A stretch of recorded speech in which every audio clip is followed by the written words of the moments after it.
किसी को रावण अच्छा लग जा रहा है, किसी को राम बुरे लग जा रहे हैं। आजकल तो सबको रावण ही पसंद आ रहा है। हाँ, पता नहीं है ना रावण के बारे में, बस उनको ये पता है अपनी बहन के लिए लड़ने गया था तो पक्का भाई था, मर्द था। अब ये हो गई डिमांड। इस भाई ने बहन के पति को मारा था और किसी को ये भी नहीं पता शूर्पणखा ने सब प्लानिंग करके रावण को मरवाने के लिए किया था। जब उन्होंने पहली बार श्री राम को देखा था वन में, क्योंकि वो उनके एरिया में थे शूर्पणखा के, उसने देखा, उन्होंने शक्ति देखी, वो समझ गई यही है जो इसको खत्म कर सकता है, इसलिए वो जानबूझ के उनके पास गई।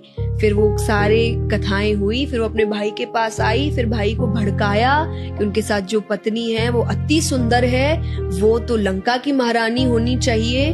तो वो एक तो बहन के कोई बदले के लिए गया नहीं था, उसे था अपने लंका को और शानदार बनाना, वो शानदार सुंदर रानियों से बन सकता है, तो वो इन चीजों के लिए गया। दूसरा, ये भी अगर किसी को नहीं पता है, he was a rapist, please go and read about it.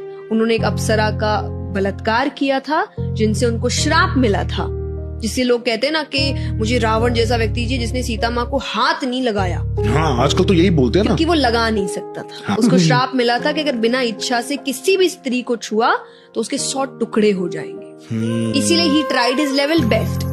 उन्होंने राम जी का रूप भी लिया सीता माता के सामने कि वो उस बहकावे में आके अपने आप को समर्पित कर दे।